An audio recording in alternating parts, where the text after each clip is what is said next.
So this month's webinar is on the chemical register. So yes, it's not like a ChemWatch where it'll alert you if there's any changes to a safe work method, a safety data sheet and all those different things. But it will actually help you meet your requirements relating to a chemical register and hazardous substances. The best place for you to go, hence why in the useful resources section, I've actually got links to Safe Work Australia, because it's such a great website. You can get so much information out of this site. But if chemical management is a big process for you and it's important to you, well, it's a great way for you to actually start at this page here and read some of the updates. It's actually latest changes that's come in and it's coming in. So as well as your duty of care, as in having a register, all those different things and so forth that you should be having. It's all the risks that you need to identify and how you actually maintain that. But this one here, the duty of supplier. I actually had one race club client of mine, and they've got obviously many chemicals to manage their safety in relation to chemical management of keeping that track in a nice and beautiful and green and all those different things. They didn't have the most up-to-date safety data sheets. As I mentioned to them, I said, well, the best thing for you to do is, well, who's your supplier? When you're actually ordering your next load of chemicals, or even before you order your next load of chemicals, give them a call, because they have a duty of care to supply you with the latest safety data sheet for the chemical they've supplied you with. So she couldn't believe that this would be true. So she rang up the people, and she was pleasantly surprised that the people had to oblige, because they have to, and supplied her with the latest safety data sheet. So if you do have chemicals inside your chemical register and you're not sure if you've got the latest safety data sheet, great idea for you to actually contact the manufacturer or the supplier of that product and ask them to supply you with a safety data sheet, and they have to. So if they don't, you can take it further, or it's probably a good idea if they can't supply you with the safety data sheet. I totally maybe recommend that you go to a different supplier. Anyway, let's go over this register and see how it works, and also where it's going to be going to. So the chemical register is located in your risk management section. It is associated with a couple of other registers inside the system. So so if I select that there, and I'll try to slow my talking down. I know everyone says I talk fast, but I'll slow down. So like every other register, you've got your view section, you've got your edit section. You can actually develop a procedure or upload a signed document. So if you did, say for an example, want to prove that an employee has read this safety data sheet, it's a great idea to print them out or get them to download it and get them to upload it and complete it by. So there is a signature box coming into that field, like there is with the Safe Work Method statement. So a couple of clients have requested that, and it's a nice little request, and it's a pretty easy one. So it is on the list, but as I'll go through later, there's some pretty major upgrades coming into the system, which I think a lot of people are going to be excited about. So same thing with every single register. You can publish this register in a variety of reports. So you can, basically safety data sheets which are due, or you can print it out as a PDF or whatever it may be. So you've got all these different items here that you want. You can print it out all and so forth. There is going to be a slight upgrade inside that system later on when this register gets a little bit of attention later this year, that like the plant and equipment section, it will highlight how many times a checklist has been undertaken to that, or how many hazards have been related to that, all those different things. You'll see, I'll show you the plant and equipment section soon at some of the upgrades we put in that later on, which have been quite beneficial, great ideas from some clientele. So as you know, we're always constantly trying to upgrade the system to make it the best it can be, and this register here will more than welcome to improvement, and let me know what you think. But let's go through it. So if we go add chemical, you can enter a chemical name.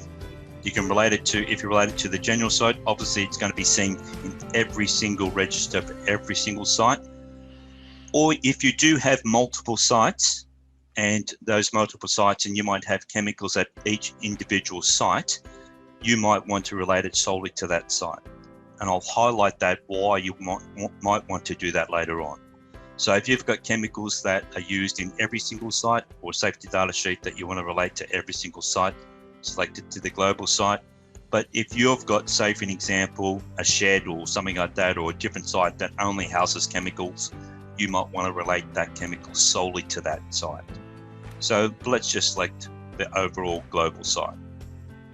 Now you can actually add hazardous items here, so you can actually build your hazards relating to that chemical, so that has that flexibility. And you'll see over the coming months and year that we're going to be adding this functionality literally throughout the system, where you can add and subtract things, just like, say for example, the incident module, to make it more flexible to use. Or even though all this data is actually usually in, say for an example, the safety data sheet, it's a good idea if you actually put it in here, because this is relating to where you're storing the chemical and how it's doing it. And technically you're supposed to actually be keeping that record. So put that in there. There is, again, when this register is going to get a big overhaul at the end of this year, where you'll be able to enter quantities and all those different things of chemicals inside the system. So it'll just take it up that little notch. You can add your control measures here relating to this chemical, again by using the plus and minus kind of process. And you could upload the safety data sheet here and put the review date for the safety data sheet. It's probably, you can either set an alert here, but I actually prefer if everyone would actually set the alert up in the alert register, because it's uniform, it's targeted to the site and all those different things. So you can do it here if you wanted to, but I'd highly suggest that you actually use the alert register. Do you want to make it public? I think a lot of people know what the public feature is. It means that this item, for this chemical, the system will create a QR code. And when that QR code is scanned, it will actually open up the view section for this chemical, so a person can access the safety data sheet. If you make it public, that means they can access it without entering a username and password, which is pretty powerful. So you can actually create a QR code for an individual chemical, but I'm also going to show you can create a QR code for the entire register of an individual site. So, and I can go submit. So if you haven't put something in, basically the system will actually highlight, hang on a sec, you need to fill in this field. So let's put in that there, submit. And it does go into a procedure kind of process where you can actually build a procedure. Originally creating this system, when I did this, I thought it might be a good idea. It's not used to the extent because of originally what I wanted to do with it, because the checklist builder, as I'll highlight pretty shortly, has overtaken this kind of functionality. The checklist builder is probably arguably the number one most used feature in our system. So, and it's just a great feature because you can relate it to so many different things inside the system. So we're just going to skip there. So it's going to put it in our register. You could, as mentioned, that's just for the signed document. If you did want to upload a document, you're going to upload it here. Now you need to make sure when you're actually uploading that document, this might be a scanned document. Even though it does say it's a PDF, it is not a true PDF. So open up that scanned document and save it as, save as PDF, and then upload that document. You can upload documents up to 20 megabytes. We increased it. Back in the day, it was only 5 megabytes, but everyone was, had a lot of complaints about it because it wouldn't allow the upload. So it is up actually to 20 megabytes, and that should cover nearly everyone's document to go inside there. So if it's a document which is larger than that, please don't hesitate to put a help ticket in or send me an email, because there's certain ways that you can actually reduce the size of that PDF with certain products on the market, and they're quite handy and they work easily. So you can actually change the size of that PDF if it happens to be over 20 megabytes. So let's go. Also, with that upload button, it doesn't just say, for an example, upload PDFs. It does upload graphics and it does upload Word documents. But if you do have it in a Word document, it would be quite large. So the suggestion is that you actually make it a PDF. So if we go back to this chemical register here, You're looking at, you've got these items here will highlight that if the review date is actually due. And as mentioned, it's a good idea for you to come to the alert section and go add alert and related to that certain site. So if you do just have your chemicals related to the global site, yep, it's just all you need to do is set up your alert for that one site.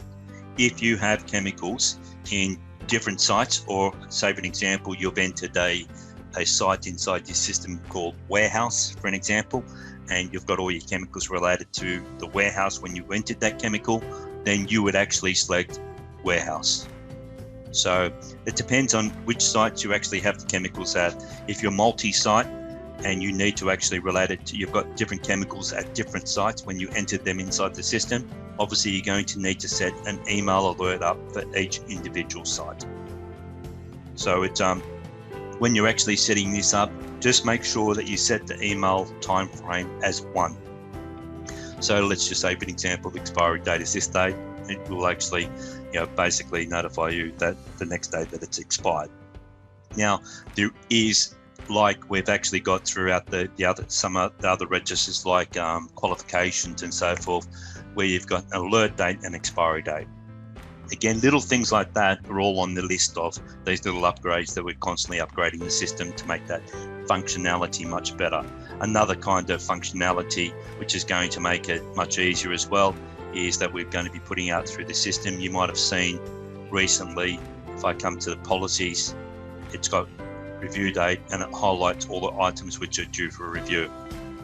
So the other functionality that we're actually adding to this review process of either a safety data sheet or all these other things is that you'll be able to select that, and then it'll pop up the date and you'll be able to change all these in one hit instead of doing every single individual item.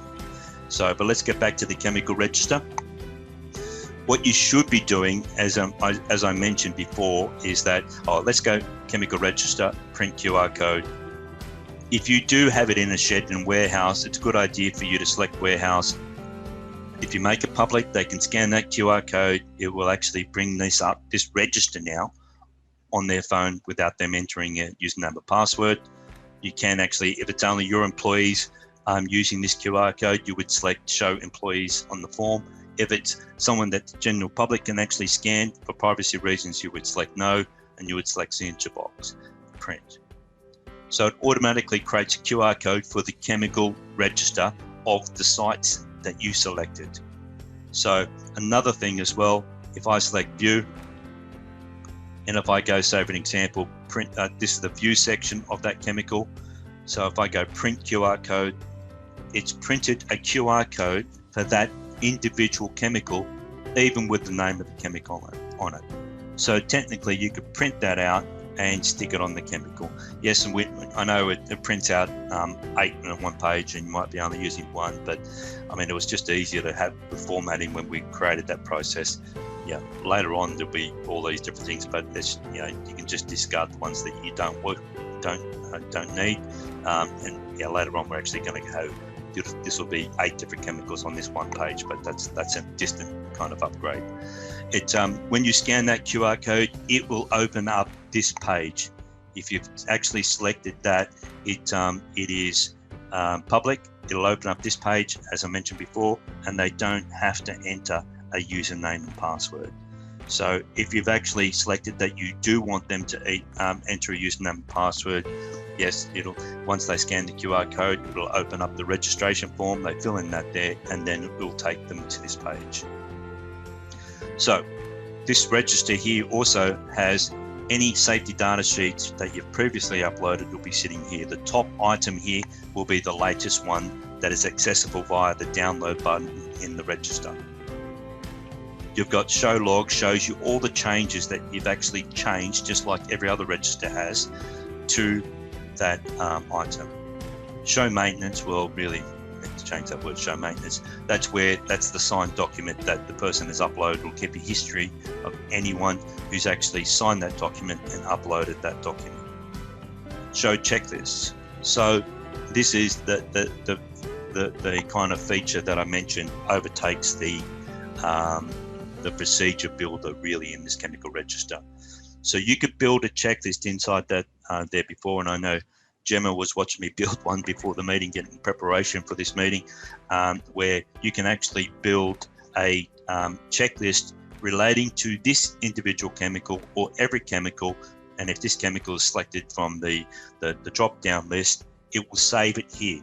So it's a great way for you to do that. We're going to do this in this meeting because I really think that you should be taking advantage of that feature if you're not already. A lot of people use that, the checklist builder, solely for, say, pre-start checklist and relating to plant and equipment. Probably, arguably, the most checklist done in our system would be a pre-start checklist relating to plant items. And but you're looking at a lot of people aren't using it for chemicals, and they should be. So it these ones here are a little bit different. You know, they'll be coming more into the system later on and so forth. But the checklist feature is probably the one that I want to highlight relating to this feature. So if I come down here and select checklist. So before this meeting, I built a checklist called chemical safety procedure. So building the checklist, you would just, if you wanted to, the best thing for you to do, if you've got chemicals related to every single site, relate it to the global site and open that field. I'd suggest you open those fields both times anyway, even if you've only got it related to the general site. You could enter an activity in the activity register as handling chemicals, because you could actually relate a safe work method, chemical safety, chemical handling of hazardous equipment to that activity if you wanted to, and you would leave that field closed. The machine field, not used in this section, whereas most of the time it's usually this field, open, and then that's related to this checklist to every single plant item inside your system. But we're doing for just chemicals today. You could actually relate it to compliance. So if you actually were specifically, really heavily into chemical usage, it's a good thing that you could actually go to Safe Work Australia, because there's so many documents you can actually get from this site that can actually help you do things. So the good thing about this site as well is you can even search for that chemical inside the system, and it'll actually tell you if it is hazardous, where you can get the safe work. It's just a fantastic site and all these different things that you need to do. So it's a good idea. If you are heavily into chemicals, make sure you come to this site. You can actually download these documents. They're all free for you to use. And then you can actually, like, say for an example, all these different things, you could download them and put them inside your system as a safe work method or policy or procedure, whatever it may be that you want to do. So let's go back to the checklist here. So then you would actually relate this checklist to that compliance. It's a great way for to say that I'm doing this checklist to do this chemical safety relating to this compliance, and you would also relate it to your policy, which might be, say for an example, hazardous chemicals or hazardous safety relating to chemicals. If you do have a policy relating to chemicals, it should be in there. If you are using lots and lots of hazardous chemicals, really you should have a policy relating to the handling procedures and all those different things of that chemical, and then you can actually relate this checklist to a compliance to this policy. If you wanted to, let's just say for an example, you wanted to make sure that you had the employees' details on there that they can select themselves, you'd open that field if you wanted to. But you only open that field if the general public cannot scan this checklist. If the general public can scan this checklist, you would leave that as closed and they can just enter their text name. So you can go through here, and I just quickly built a checklist before. Chemical handling procedure, heading, have you read the safety data sheet, are you wearing the appropriate PPE, and like I think a lot of people have used the checklist builder, and you can just build your checklist depending on what chemical it is, or you can build just a generic checklist that relates to every single chemical, especially because you're going to have this field open. Now you might notice that I've actually related this to a chemical called general. So when people first got their system, you might have noticed that you actually had an activity as general, a plant and equipment item as general, and a chemical as general. And a lot of people deleted that out of their system. Part of the reason why that was in there is because when you build a checklist to either an activity or a machine or chemical, you have to select at least one item. So instead of selecting, say for example, mercury and then building a checklist, and when the person scans it, they go, oh, this is the wrong checklist because it's related to mercury. A good idea for you to do is select general, then it doesn't confuse them. So same thing is, say for example, with building a checklist relating to an item. A lot of people actually just leave it like that there and leave that open. Well, that won't work. You need to actually make sure you select at least one item. So enter an item as general, relate that checklist to the item as general, and go through here and build your checklist. So the beauty about this, you can, say for example, get email alerted if they've actually completed the checklist. As you know, you can make this public as you should. Again, if general public can use this checklist, you would select no, and you would select signature box, update. So if I select view now to that item, and now I've got the chemical, I can actually select that chemical and I can complete that checklist. The good thing about this is by doing that there is that not only is it going to save it in the checklist log, but it's also going to save it in that log of that plant and equipment item. So it's a great way to say, when someone says, well, how are you actually managing the safety relating to this hazardous substance? You can say, well, here's all the checklists that we've actually done relating to that chemical inside our section, all on one QR code. So if they scan that QR code, remembering to bring out this section here, we can actually show the checklist that you've actually done to that. So pretty powerful. It's actually 23 past already, and I haven't taken a breath, as you know. So it, it is a very, very powerful register. If you do want, so for example, know more about the register, it's more than happy for you to send me an email or put in a ticket for the help section, and I can actually highlight how you can get the most out of it. But I think I've covered a lot of things there. Let me just show you a couple of little things that's been added into the system to help life a little bit better. Is in the plant and equipment section, there has been some numerous little changes inside this register, and some of the changes are related to this here. We had a client who mentioned we'd like to actually, when you scan the QR code, it'd be really good to know if there was any hazards previously related to this machine, or incidents related to this machine, or any maintenance associated with that machine. So now if you select those, it'll go to those registers and highlight that there. So good little feature, as well as the export feature now relates to the checklist that's done to it. We do actually have a new corporate risk section coming into the system, which will be in the system in the next 3 weeks. And the induction matrix has had a major upgrade and to do bulk upgrades, and that'll be available in 2 weeks' time. Another thing, the API is now available. So if you do have lots of employees and you want to use your payroll system or whatever it is, a HR system, to connect into this system here, please contact me, because then we can actually need to buy that, build the middleware in between, and just assess the cost of how it will do that. But it will save you a lot of time and a lot of money. So I hope you've enjoyed that. I know I went really quick, but I think everyone knows I speak really fast. And but I've got to get a lot in that 25 minutes. Hope you enjoyed it. I will be taping that. I have recorded that.